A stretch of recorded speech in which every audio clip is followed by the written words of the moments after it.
Hey, what's up everyone, Morey Croson here, and today we're going to be going over how you could use your head in order to make you run faster, and we're going to hop in the video right now.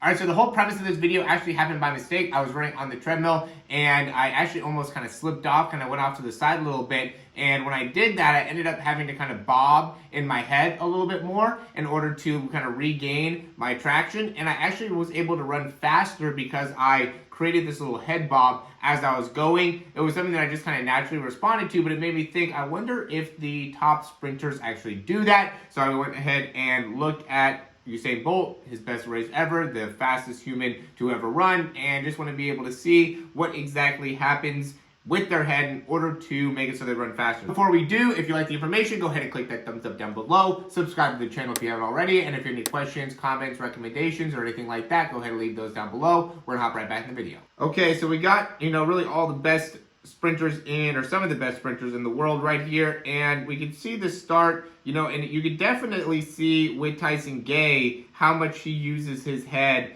even from the start in that bobbing. But you can see that really all of them end up having that kind of lateral shift in their head as they get going. When they get more into the drive phase, it seems like that ends up really being a big benefactor, especially for Usain Bolt. I think he uses a little bit more in the drive phase than he does through the start phase, but he still uses it. All of them really use it in the start phase as well. But notice here how there's a lateral shift in the head right after toe off, right? So the foot comes off the ground, then there's immediate lateral shift. And that lateral shift actually happens before that front foot hits the ground, right? So you want to be able to kind of get that head to move a little bit to the side, make it so you line up with the foot, then drive that foot right back, and then be able to nicely alternate that to the other side. So as you're pushing off with that back leg, utilize some of that power that you were able to generate from shifting your body weight over your foot, over that leg, and pulling back to then be able to push off and shift your weight back. So there ends up being a lot of, obviously, forward movement here. This is mostly a linear movement when it comes to sprinting, and we want to be able to optimize a lot of the linear capabilities within like the arms and the legs, but there is going to be some lateral movement. It's just inevitable. There's always lateral movement whenever I watch anybody run, and the hips and the knees and the feet, everything. And so we can see though with his head, and I think it really shows once they get into top speed, how this could really end up benefiting you, just because you really utilize those neck muscles a lot, and those neck muscles are critical in being able to maintain stability within the spine, and are also really important in being able to keep a good amount of range of motion and looseness within the lower back and the hamstring. So when people get a lot of tightness in their neck, you could actually see that with a lack of range of motion in the lower back, or tightness in the lower back could actually stem from the neck area. So big thing I would say when watching this is make sure that you're not too stiff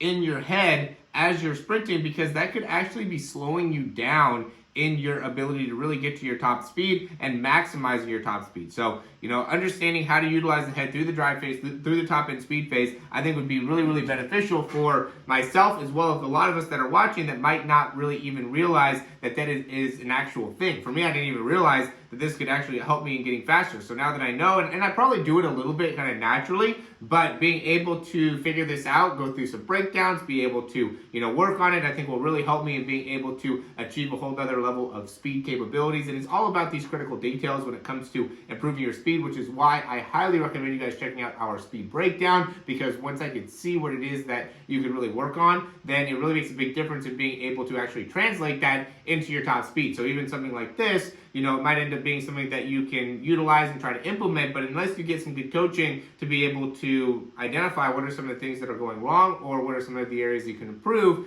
you might not see the same type of improvement as somebody that, really does have, those good eyes. And the only reason that I could just do it is just because I watched so many hours of this, and so I feel like I know exactly what it is that I need to do. And I also do a lot of MMA and boxing training, so I know a little bit more about how to bob and weave in the head. I'm not great at it. It's actually something that I've been working on, but it's not something that I'm terrible at. So you want to be able to kind of use the neck and the head and be kind of familiar with the actual muscles in there. And when you don't know how to use those really correctly, then that will not translate well into your sprinting. So highly recommend the speed breakdown or the speed program. The speed program is a little bit longer overall, a lot more benefits you get out of a longer program, more of a commitment and everything. But either way, I think you're going to see a lot of benefit out of both. And we also have some other things down in the description down below that will help you out in improving your speed journey. So as always, guys, thanks for watching. If you're still watching now and you haven't clicked that thumbs up, I highly recommend you doing that. And also subscribe, click that notification bell. We're going to keep on coming out with some of the great content, really the best